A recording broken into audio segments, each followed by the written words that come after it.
Dani dengan agenda saksi dari Reza Gladys seperti apa sih Bang? Ya,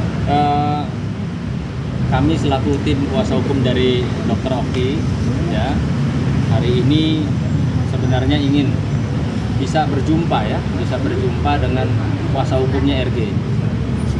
Kenapa? Karena memang selama ini kami sudah mengamati, ya, sudah melihat sering sekali yang namanya Julianus ini memojokkan atau membangun opini publik.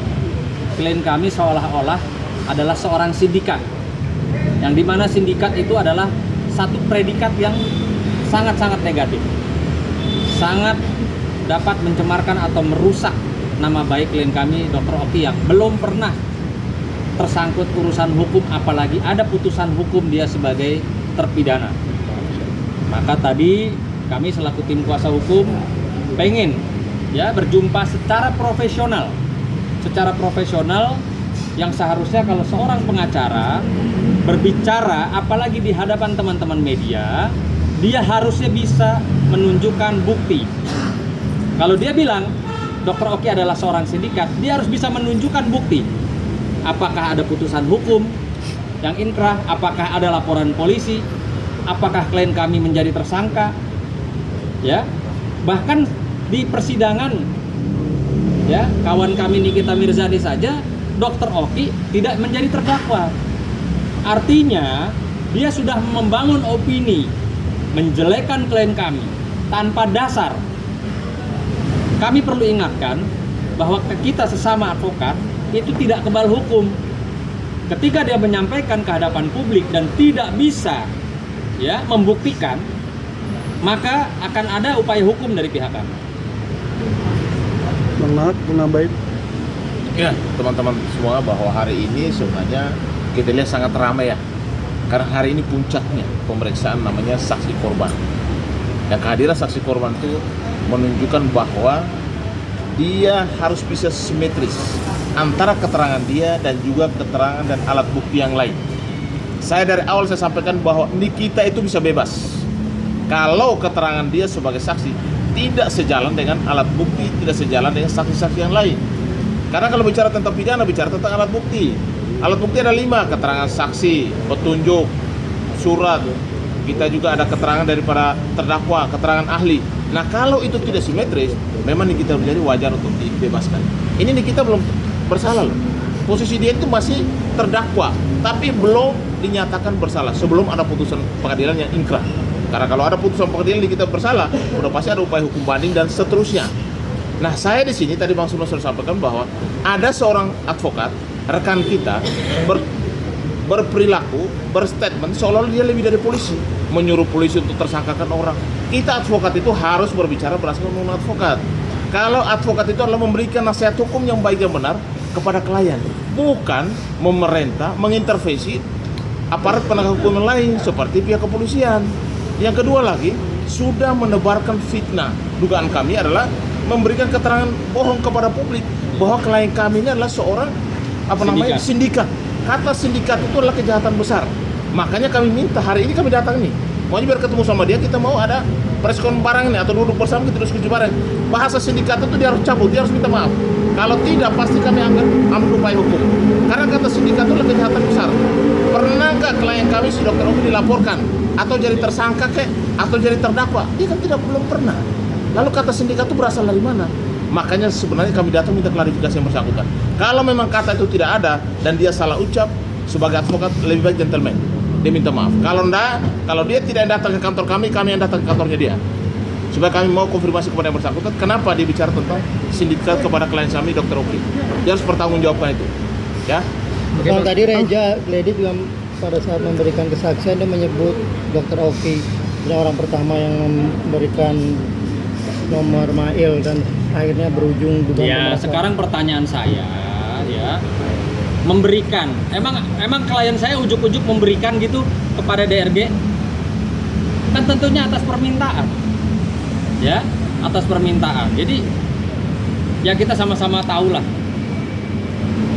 si korban mengaku diperas, tapi kok si korban yang intens istilahnya minta nomor telepon dari klien kami. Untuk apa? Dan yang perlu digarisbawahi dalam peristiwa kasus ini, kalau ya tidak ada apa-apa, untuk apa menghubungi kita, untuk apa mengeluarkan uang sejumlah 4 miliar itu untuk apa? Ada apa? 4 miliar duit yang sangat besar loh, ya. Bukan uang yang untuk berkenalan atau uang untuk apa. Ini ada apa? 4 miliar itu duit besar loh, ya. Orang mau menyerahkan 4 miliar kepada seseorang, ada apa? Ada ketakutan apa? Harusnya, sekali lagi, kalau memang tidak ada kesalahan, tidak ada urusan, tidak ada masalah, ngapain mesti kasih Nikita 4 miliar? Buat apa? Emang Nikita tuh siapa harus dikasih 4 miliar? Pertanyaannya, ada apa sampai orang bersedia mengeluarkan 4 miliar ya untuk menyerahkan atau memberikan ke Nikita? Untuk apa? Ada apa? Gitu. Nah, satu lagi saya mau sampaikan kepada rekan advokat juga, ya, tim kuasa hukumnya DRG yang kemarin saya lihat rame di seliweran di media menyatakan bahwa ini sidang harus segera, cepat, dan diestafet 1 minggu, ya, minta 3 kali sidang. Emang dia siapa? Ya, pertanyaan saya, emang Anda siapa? Nyuruh-nyuruh jaksa atau nyuruh pengadilan untuk kasus ini ya disidangkan seminggu 3 kali. Emang Anda siapa? Emang Anda pikir Anda banyak duit bisa atur-atur gitu? Atur-atur pengadilan? Ya, ingat, ada azas peradilan bahwa persidangan itu harus yang sesederhana dan ekonomis. Lah kalau sekarang seminggu disuruh pengadilan harus sidang Nikita misalnya Senin, terus nanti misalnya Rabu, terus nanti Jumat, itu pakai duitnya siapa? Terus apa urgensinya? Gitu loh, ya. Saya mengingatkan juga nih. Saya lihat kan beliau kan lebih senior dari usia dari saya, mungkin juga jam terbang lebih tinggi. Nggak sepantasnya gitu loh ya, ngomong ke publik harus 1 minggu ini 3 kali sidang Nikita.